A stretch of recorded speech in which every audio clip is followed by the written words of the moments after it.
Aí no meio do ano, em 2016, né, na metade aí do ano mais ou menos, meu pai quis fazer uma viagem. Em 2015 ele tinha me dado um carro, um Vivace, e a gente fez uma viagem para, se eu não me engano, foi para Itaoca, né? Eu, meu pai, minha mãe e o primo do meu pai, apelidado de Zezé, né? Mas o nome dele é Lúcio, né? Oswaldo Lúcio. E foi o Zezé, as duas filhas dele, né? E a esposa dele. Todos nós fomos lá para Itaoca. Só que aí, né, meu pai fez essa viagem justamente para tentar apaziguar as coisas com a minha mãe, que minha mãe já estava indo atrás do divórcio. E só depois que ela apresentou o advogado lá pro meu pai, que meu pai começou a levar a coisa a sério, né? A coisa foi, né, ganhando essa proporção aí. Chegamos lá na praia, até que todo mundo se deu muito bem. Só que a minha mãe, né, o que incomoda muito meu pai é a questão da minha mãe ser muita, assim, sempre dar muito ouvido às pessoas de fora e não dar muito ouvido às pessoas de dentro de casa. Isso sempre incomodou muito meu pai, porque ele sempre levou essa coisa de família, né, essa integridade familiar muito a sério.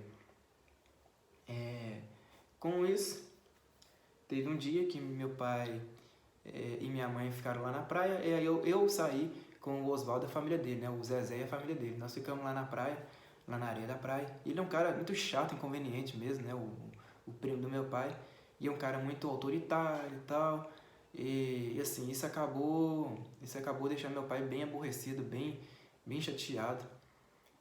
Teve um dia que eu fiquei lá na praia com o Zezé, a família dele, aí meu pai foi e ficou esperando o cara, né, o Oswaldo e a gente voltar, porque meu pai precisava entrar lá na casa. Meu pai saiu com a minha mãe, só que ficou o dia inteiro andando pela praia lá com a minha mãe e não encontrava a gente de jeito nenhum. A gente ficou lá tomando sol e a casa, né, como a gente estava dividindo a mesma casa lá com todo mundo, quem ficou com a chave foi o Zezé.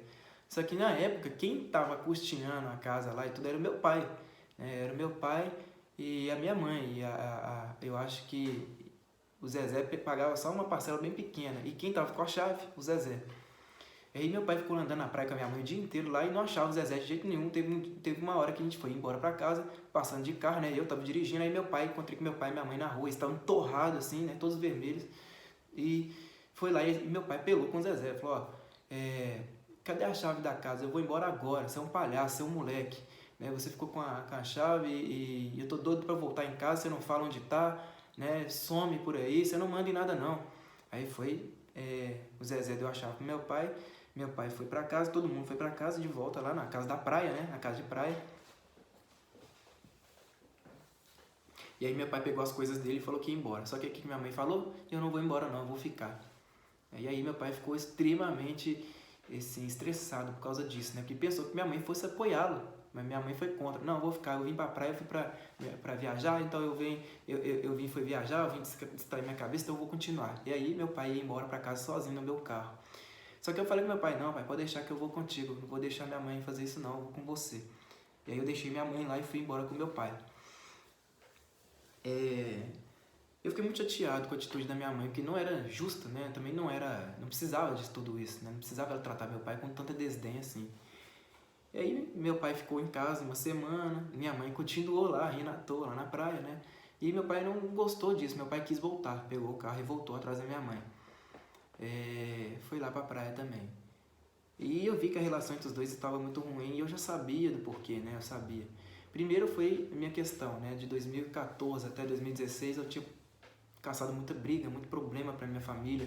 Quantas das brigas que eu tive, né, das vezes que eu fui pro hospital tentado me matar, eu tinha tomado muitos remédios, cartelas de remédio para fazer lavagem estomacal no hospital militar. Isso deu muita dor de cabeça pra minha família, né? As brigas que eu arrumava na rua, minha mãe já não aguentava mais. E também a questão da minha irmã ter se casado com um cara muito mais velho, meu pai não ter apoiado e minha mãe, né, achava que... Minha mãe sempre considerou isso, né? Que se gostou, então tem que apoiar, né? Gostou, a menina gostou, isso é a vida dela. Mas minha irmã também não tinha cabeça para isso. E isso foi meio que afastando meu pai e minha mãe, né? Afastando um do outro. Eu fiquei muito chateado porque eu sabia também que tinha as traições do meu pai, né? Meu pai sempre foi muito foi de gandaia, mas sempre foi muito assim de sair com essas mulheradas aí na rua. E a mulherada nunca gostou dos filhos, né? Dos filhos lá do meu pai ele nunca gostou da gente, de mim e dos meus irmãos. Porque eles sempre acharam que eu e meus irmãos sempre fomos muito dependentes do meu pai. Eles sempre consideraram que a gente sempre foi filhinho de papai, porque meu pai sempre teve uma condição muito boa e meus irmãos sempre moraram juntos. E aí esse povo, né, os vizinhos, essas mulheradas todas sempre condenaram muito a minha família por causa disso. Mas claro que tinha lá um sentimento de inveja, né? No fundo, eu sempre teve um sentimento de inveja por parte do povo, né? Que eu moro num bairro pobre, né? Minha família mora num bairro pobre ali, né? E assim, meu pai tem uma condição um pouco melhor.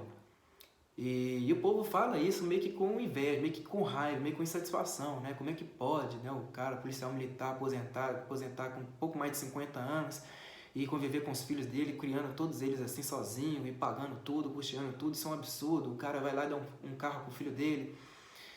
E a mesma coisa acontecia com as mulheradas do meu pai, sempre tentava fazer a cabeça dele, ó, larga seus filhos, vão morar comigo, vem pra cá. E minha mãe sabia de tudo isso, minha mãe não é boba, né? Minha mãe, claro, minha mãe tinha os defeitos dela, sempre ficou na igreja, sempre ficou muito tempo em igreja, acabou deixando a família de lado, porque a própria igreja fazia isso com a minha mãe, né? Abandone a família se precisa para seguir a Deus, né? Isso foi afastando demais minha família, né? Meus pais, principalmente meus pais um do outro. Isso também me deixou muito mal. E aquilo que aconteceu lá em Itaoca foi a gota d'água para minha mãe decidir que realmente estava querendo ir embora de casa mesmo, né? Queria se separar, queria se divorciar do meu pai. Aí em 2016, né? Porque já tinha se passado mais de 2 anos que eu não via a Lilian. Eu decidi pesquisar onde ela trabalhava e tal, né? E eu já tinha meu carro, igual eu falei. Pesquisei na internet onde ela trabalhava e achei lá um site, uma publicação dela, de um vídeo, né, onde ela e outras pessoas estavam lá produzindo um conteúdo para o site do IFMG. E essa faculdade ficava na Mário Werneck, né, bem perto ali de onde eu fiz a faculdade, o vestibular para entrar na UENG, lá no Buritis. Eu sabia onde era, mas eu pensei, eu não vou atrás, né? Não posso fazer isso, não seria justo eu fazer isso com a Lilian, então vou mandar um e-mail para ela, mostrando que eu ainda gosto dela, que eu tenho interesse, né, de a gente reatar alguma coisa. Mas aí, né, já tinha passado o quê? 2 anos, mais de 2 anos. E ela ficou extremamente chateada com a minha presença, né? Assim, minha presença não, né? De eu ter me apresentado para ela no e-mail, mandei um e-mail bem carinhoso, não era de ameaça nem nada disso, era um e-mail de carinho mesmo, né? Eu mandei, Lilian, eu te amo e tal, eu quero você é meu anjo, tudo, essas coisas carinhosas, melosas. E aí ela foi e me mandou acho que menos de 3 dias depois chegou lá em casa uma intimação. Polícia Civil foi lá em casa e entregou uma intimação dela contra mim, né, dizendo que eu precisava manter pelo menos 200 metros de distância dela, né, na Lei Maria da Penha. Isso foi um choque para mim, porque eu não tinha feito nada, eu só tinha mesmo mandado essa mensagem pro e-mail profissional dela, um e-mail, mas mandei uma mensagem de carinho, né, não sei por que ela fez aquilo, não tinha necessidade, era só falar que não queria mais e pronto, final, e mandado eu me afastar. Mas foi uma medida protetiva. E, bem, a última vez que eu tinha me encontrado diretamente com a Lilian foi em 2014, né? Antes, assim, em 2016, eu tinha visto a Lilian num trânsito fechado. Eu estava dirigindo um carro, né? O Dante estava comigo no meu carro, isso era quase o quê? Umas 11 horas da noite, perto do Mina Shopping, ali na Christian Machado.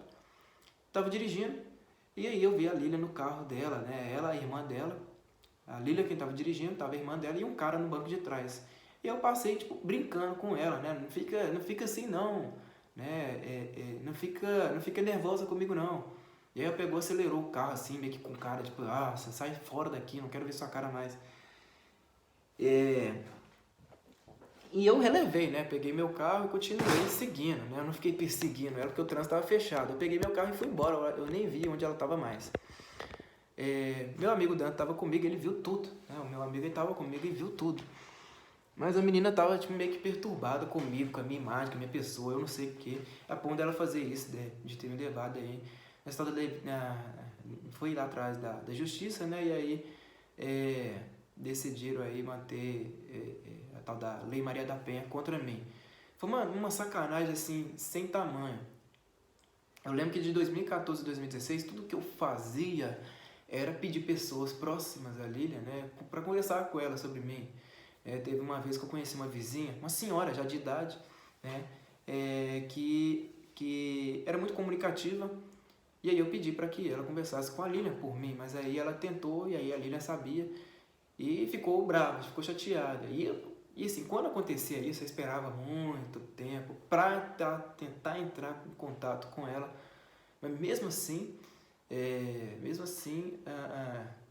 eu não atrapalhava a vida dela em nada, não atrapalhava, não perseguia, não era nada disso, era mandar mensagem, ir atrás, conversar. Eu nunca fui um perseguidor, não foi nada disso. Eu simplesmente mandava uma mensagem aqui, aí passava um ano e meio, eu mandava. E ainda assim a menina ficou extremamente chateada. A menina parece que ficou louca também. E aí os tempos foram se passando. Em 2016 eu arrumava muita briga, minha família já não aguentava mais. E aí eu fiz uma amizade muito forte com um amigo meu chamado Vitor, né?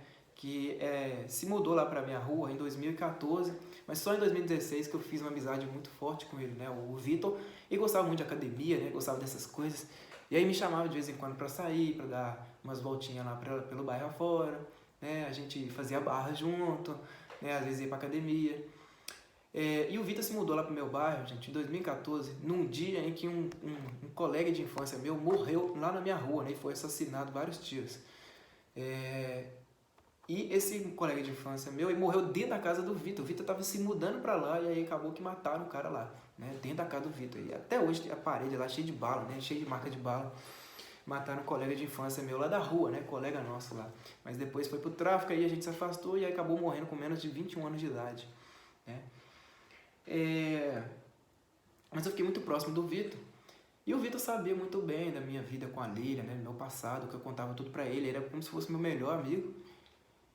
E ele falava, ó, você tem que relevar, cara, arruma outra mulher, você gosta de academia, você gosta de treinar, você gosta de se cuidar, você tem chance de arrumar outra mulher, esquece isso.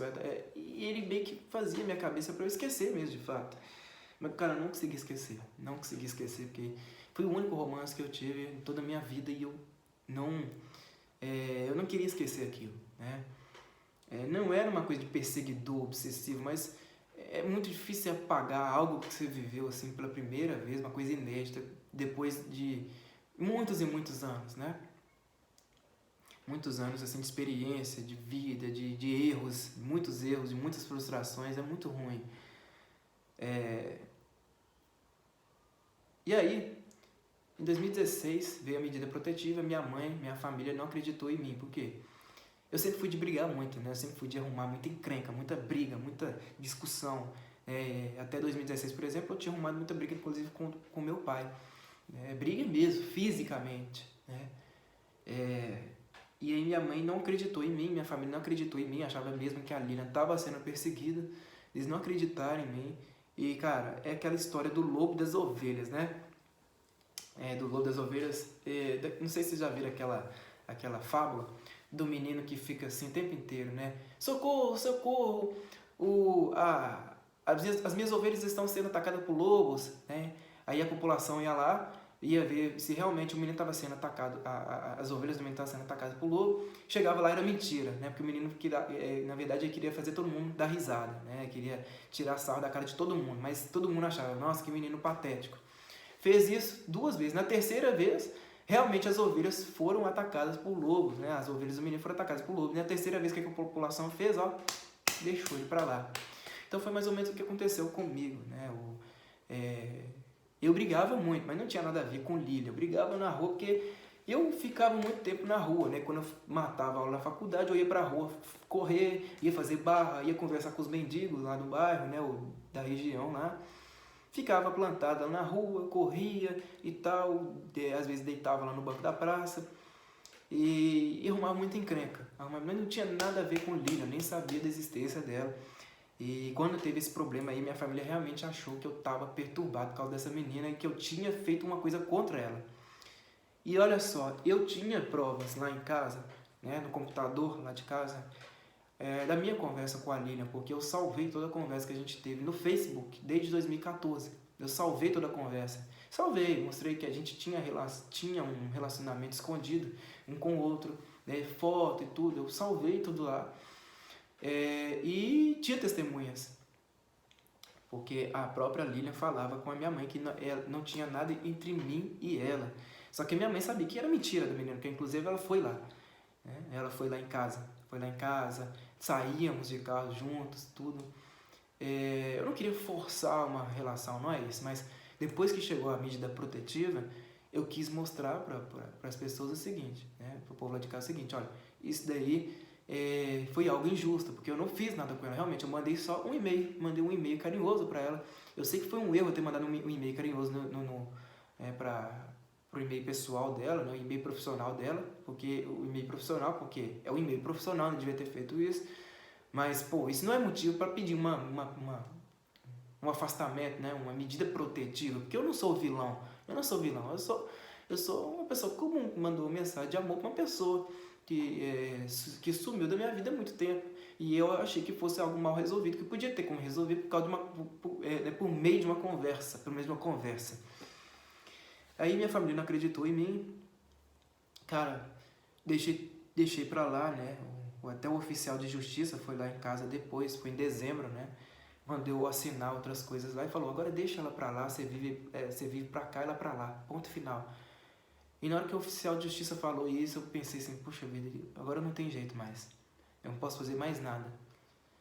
Eu tinha chances de arrumar um advogado, entrar na justiça contra ela, mas eu não ia fazer isso. Eu não queria que as coisas terminassem assim, né? E eu sempre tive esperança das coisas, sempre tive esperança em Deus, eu sempre tive esperança de a coisa, sabe, mudar. Sei lá, um dia ela percebesse minha transformação, minha mudança e conversasse comigo mesmo, né? Mas até hoje isso não aconteceu. Eu podia ter entrado na justiça? Podia, mas olha, eu acho que quando você vê uma pessoa extremamente frustrada e assim, fazendo coisas absurdas contra você mesmo, você para pensar: olha, eu não quero me igualar às atitudes dessa pessoa, porque eu não sou tão frustrado assim. Eu tenho as minhas dores, eu tenho as minhas dificuldades, eu tive meus problemas, minhas frustrações, mas eu não preciso descontar em ninguém, né? Eu não preciso mostrar vingança contra ninguém, porque quem quis aquilo, né, de ir atrás, conversar, mandar uma mensagem de amor, de carinho, fui eu. Quem quis fui eu. E eu não precisava... Cara, porra, foi muito difícil pra mim. Foi muito triste, né? Foi muito triste, assim, e ninguém confiou em mim, ninguém acreditou em mim. Poucos que acreditaram em mim e assim, eu falei: olha, eu não quero ser preso, eu não quero nada disso, eu vou deixar pra lá. E eu sempre tive a ficha criminal limpa, né? Eu nunca fiz nada por exemplo, de chamar a atenção da polícia, nem nada disso. Sempre fui uma pessoa tranquila mesmo, tranquila. Tinha minhas brigas? Tinha, mas era coisa assim como se fosse de menino de rua, né? Mas em questão de dar problema pra polícia, dar problema pros outros, eu nunca fui disso. Pra família dos outros, nunca fui disso, até porque eu tive uma base familiar muito forte. Mas aí em 2016, né, no final do ano, depois que eu fiquei plantado em casa, acompanhando YouTube, né, igual eu falei, né, eu ficava muito tempo em casa assistindo YouTube pelo celular. Aí eu lembro que o Júlio Cocielo, ele tinha batido 10 milhões de inscritos no canal dele e ia fazer um evento lá em São Paulo. Aí eu falei com meu pai: seu pai, eu tô querendo ir para São Paulo lá, assistir um evento, eu já até comprei um ingresso. Meu pai falou: não vai não, você quer ir? Não vai não, deixa pra lá, depois eu te pago o dinheiro que você gastou no evento, mais de 150 reais, né? Não vai não. Eu falei: ô pai, eu tenho dinheiro pra gasolina, eu quero ir muito. Não vai, porque tá chovendo. Isso era novembro, isso era do dia 13 de novembro de 2016. Não vai não, tá chovendo muito, fica aqui em casa, né? Falei: não, pai, eu tô querendo muito. Não vai não. Eu falei: então tá bom, pai, então eu não vou não. E ele falou isso aqui de manhã, né? No dia 12, falou isso no dia 12, tá? De manhã. Aí à tarde, né, eu falei com a minha mãe: seu mãe, meu pai falou pra eu não ir pra São Paulo dirigindo nem nada, mas eu tô querendo ir, e muito. Aí minha mãe falou assim: ó, não vai não, seu pai falou pra não ir. Eu falei: ô mãe, mas eu tô querendo muito, eu gastei o dinheiro. E minha mãe sempre foi assim, apaziguadora, né? Ela não falou nada com meu pai, mas falou comigo assim: então, fazer o que, né? Se você quer ir, então vai. Aí o que eu fiz? Esperei meu pai dormir, né? Na madrugada lá do dia 12, esperei meu pai dormir. Peguei o carro de fininho, né? Abri o portão de casa e desci com o carro desengrenado para não fazer barulho. Depois fechei o portão com muita cautela, entrei no carro e fui para São Paulo. Peguei a estrada para São Paulo de madrugada, né? Ali da virada do dia 12 para o dia 13. de novembro de 2016. E fui bem rápido para São Paulo. Eu tinha ido para São Paulo uma vez só, em 2016, mas porque eu tive uma discussão com meu pai, eu fiquei tão perturbado, eu fiquei tão chateado que eu peguei meu carro, fui para São Paulo, que eu era doido para conhecer São Paulo, né? Eu já tinha 20 anos de idade e não sabia como era São Paulo. Cheguei lá, eu gostei de tudo que eu vi, só que eu fiquei um dia lá e depois voltei, porque minha família ficou ligando desesperadamente para mim, falando, volta para casa, não faz isso não. E aí eu voltei, né? Mas aí nessa segunda vez eu não estava brigado com a minha família, mas eu queria muito ir ao evento lá do Júlio Cocielo. E aí eu fui, né? Peguei o meu carro e fui, porque eu gostava do Cocielo, das coisas que ele fazia. E eu meio que inspirava nele para fazer um canal do YouTube. Eu não queria fazer um canal de comédia, nem nada disso, mas eu via o talento dele, né? Ele crescendo lá de baixo. E eu queria fazer isso também. Aí eu peguei meu carro e fui. E passei, né? Peguei a 381. Tava de madrugada, tava cheio de neblina lá, subindo por Igarapé. Quase bati no meu carro algumas vezes, porque eu tava bem acelerado. E as curvas, assim, né? Eu tava pegando a faixa da esquerda, quase batendo no meu carro. Fui acelerando. E aí chegou em Extrema. Eu tava chegando na cidade de Extrema, né? Uma das últimas cidades, se não me engano, para chegar em São Paulo, cidade de Minas Gerais, aqui, né? A última cidade de Minas Gerais chegar em São Paulo. E eu tava meio que pescando, né? Eu tava dormindo ao volante. E isso era 6 da manhã. Eu tinha dirigido a madrugada inteira e eu não tinha dormido antes de ir viajar. Tava pescando no volante. E aí eu pensei o seguinte, ó, eu preciso parar esse carro. Eu não posso continuar dirigindo, senão eu vou capotar ele. E aí eu pensei o seguinte, ó, eu vou seguir até o próximo posto de gasolina, que aí eu paro o carro e eu descanso, né? Eu dou uma dormida, dou uma cochilada, que aí eu consigo seguir viagem. Mas, cara, é muito estranho, né? Você tá dirigindo e você dormindo. Porque dirigir, quando você tá dirigindo, você tem uma responsabilidade muito grande, né? Mas eu tava tão automatizado, né? Dirigindo, né? Assim, eu já tava tão acostumado a dirigir, que o meu carro e tal. Meu pai tinha me dado o carro em outubro de 2015, até novembro de 2016 eu já tava muito acostumado a dirigir. Que aquilo pra mim era como se fosse, sei lá, chupar uma bala. E aí, por isso que eu tava pescando ao volante, né? Porque a estrada tava muito tranquila, né? Era um dia de semana, acho que era um dia de semana. E tava chovendo, cara, então tava aquela chuva fina, aquela chuva de dar sono. E a estrada, você vai olhando pra estrada, você vai vendo o quê? Faixa, o tempo inteiro é faixa. E aquilo vai deixando seu cérebro num estado de tranquilidade total. E aí não deu tempo de chegar ao próximo posto de gasolina, e aí o que aconteceu? Eu dormi ao volante. Aí meu carro começou, né, a zigue-zaguear. E por sorte apareceu uma carreta do meu lado. Por sorte, hein? Fica vendo. Por sorte, porque no momento em que apareceu a carreta, eu ia bater o carro no canteiro lá na estrada, né? Eu ia passar e derrubar tudo. Mas aí eu dormi, o meu carro foi, né? Eu caí com a cara no volante, né? O meu carro foi, bateu na carreta, zigue-zagueou, bateu no canteiro central e aí voltou para a estrada, mas todo cambaleando, né? Cambaleando assim, zigue-zagueando também. E aí perdeu o controle da direção, o carro começou a capotar. Eu só fui acordar quando o carro já estava de cabeça para baixo, né? O carro capotou umas 10 vezes, né? O carro começou a amassar inteiro em cima de mim. E eu pensei assim, pô, agora eu vou morrer. Agora eu morri, o que aconteceu? O carro capotando. Eu pensei, não, meu Deus do céu, eu vou morrer. O carro tava amassando como se fosse uma lata de sardinha em cima de mim. Até que o carro parou de cabeça para baixo no canteiro central. Graças a Deus, eu não tive nenhum arranhão. Saí do carro, né? Chutei o vidro lá com tudo, saí do carro. O que me salvou foi o cinto de segurança e o vidro do motorista estava fechado, né?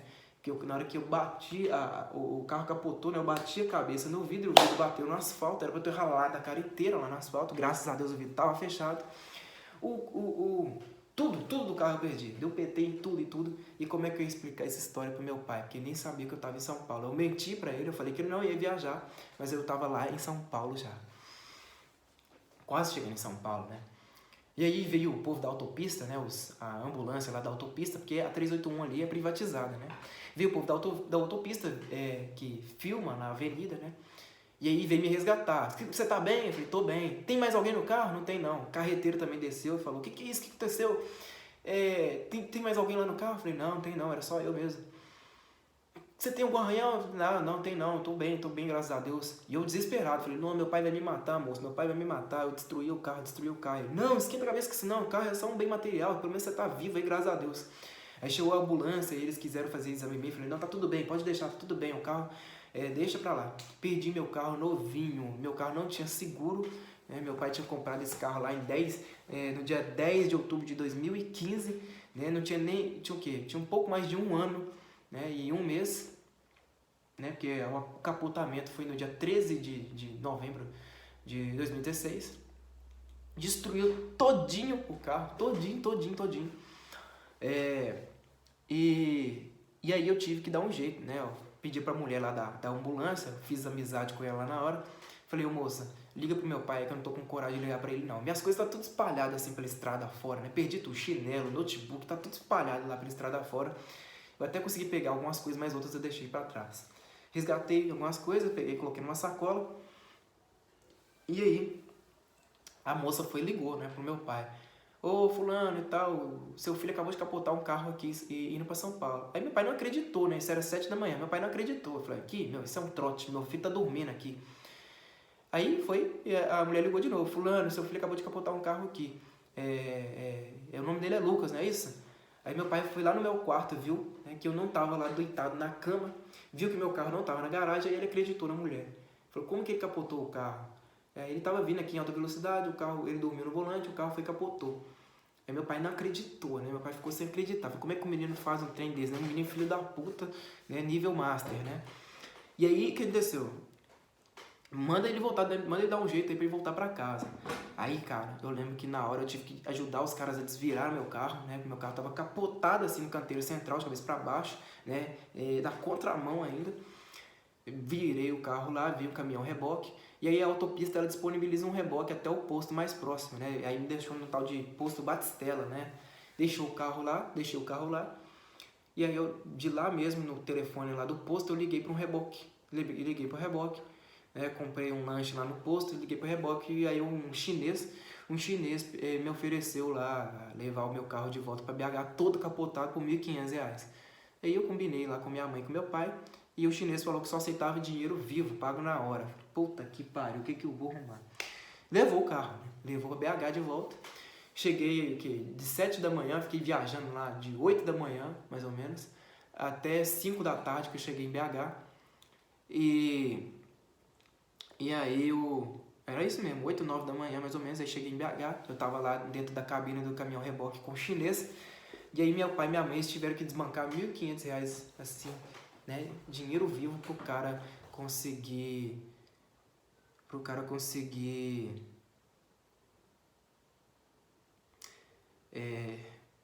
é que fala? Pro meu carro ficar lá parado lá na rua, né? Nem dentro de casa dava para colocar o carro. E meu pai olhou pra minha cara assim, com toda a chateação do mundo, nem quis olhar pra minha cara, virou as costas, né? E assim, eu lembro até hoje da cena, né? Do carro chegando lá, todo mundo, os vizinhos todos olhando meu carro, todo destruído. Eu lembro que um dia antes eu tinha chamado meu amigo Vitor para viajar comigo, mas a mãe dele falou que não dava, porque o Vitor era menor de idade, e ela mesma estava prevendo que eu ia capotar o carro, que eu ia destruir o carro. E os vizinhos não acreditaram, né? Pô, você tá vivo, não aconteceu nada que você tem dado, graças a Deus. Minha mãe também, minha mãe ficou desesperada, né? Aí o cara do reboque foi, deixou o carro lá, né? E foi embora, né? E minha mãe fez um pão de queijo para ele lá, e ele comeu e aí foi embora. E deixou meu carro lá. E eu fiquei todo chateado que eu tinha acabado de perder um carro novinho que meu pai me deu e sem seguro, né? Aí com o tempo meu pai conseguiu vender o carro por R$ 6.000.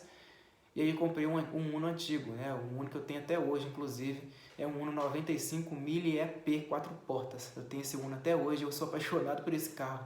Demais, né? Esse carro já me levou em vários lugares. Sou muito apaixonado desse carro. Mas, cara, isso daí foi o estopim pra minha mãe não querer ficar mais lá em casa, se divorciar do meu pai e cair fora. Foi o estopim. Lá então, em 2016, no final de 2016, minha vida tava uma merda, cara, uma merda. Eu já tinha completado 21 anos de idade, eu tinha perdido tudo, perdi o meu carro, a mulher que eu gostava tinha pedido lá uma medida protetiva contra mim, e ela morava, a 400 e poucos metros de distância da minha casa, né? Então se eu caminhasse, sei lá, na segunda esquina da minha casa eu cometia um sério risco de estar lá cometendo um crime. E tudo isso era muito complicado pra mim, né? E minha mãe e meu pai estavam cada vez mais afastados um do outro. Foi aí que teve o divórcio, né? teve um dia que meu pai e minha mãe brigaram, porque como minha mãe sempre foi muito de igreja, minha mãe estava dentro de um templo lá, onde tinha um cara lá que se dizia pastor. E ele era muito arrogante, assim, né? Chegou lá na casa do meu pai, bateu a porta, né? Com muita ignorância. E aí, nesse momento, minha mãe desceu às pressas. Minha mãe desceu às pressas lá do quarto dela, né? Vestiu uma roupa lá e desceu às pressas. E meu pai não entendeu o que se tratava.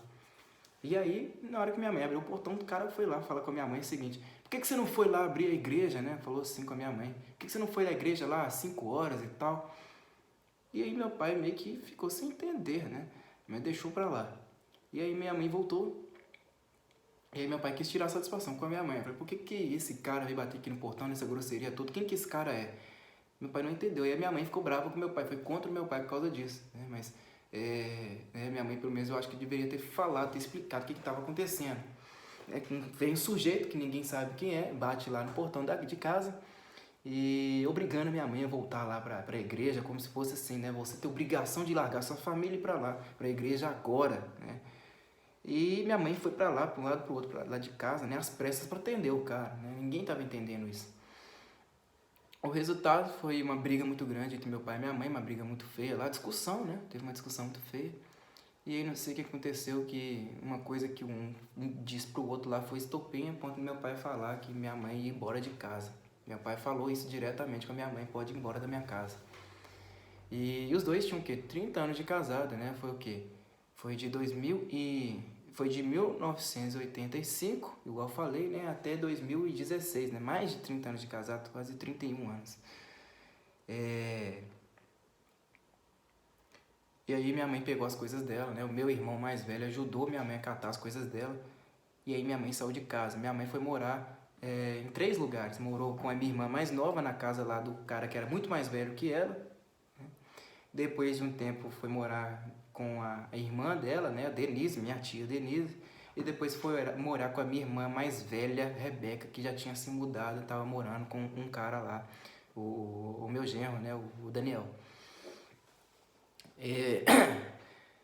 Então, assim, aquilo ali foi estopeu. 2016 foi um dos piores anos da minha vida. Tudo aconteceu de ruim, cara. Tudo. Não tava sem esperança de nada. E aí veio o meu amigo Vitor, né? Veio pra me consolar, mas ao mesmo tempo o Vitor era criança ainda, né? O Vitor veio de 1999. Então ali ele tinha o quê? 17 para 18 anos, né? E não é isso? 16, 17... Não, mentira, 16, 17 anos. Ele tinha acabado de fazer 17 anos. Era menino ainda pra mim. Eu já tava com meus 21. Então o Vitor era muito interessado em festinha, em sair, curtir, não namorava ainda, né? E ele meio que tratava tudo que estava acontecendo na minha vida com naturalidade. Para com isso, melhora aí e tal, não fica assim não, as coisas vão melhorar. E eu sabia que não ia melhorar, né? Meu filho, quando uma mulher decide que não vai voltar com você, você pode desenhar. Ela não vai voltar com você de jeito nenhum. E eu sabia que minha mãe não ia voltar para casa depois daquele tempo, nunca mais. Aí eu continuei na faculdade, né? Eu já estava assim, mais do que atrasado na faculdade, né? Eu perdia semestre atrás de semestre, eu já estava na segunda turma antes, que entrou depois de mim, já estava na segunda turma. A minha turma já estava quase se formando, né? As pessoas na minha sala iam formar o quê? 14, 15, 16, 17. No ano seguinte elas já estavam se formando, 2017. E eu lá, o mais atrasado, estava o quê? No segundo ou terceiro período no máximo, né? E a faculdade são 8 períodos.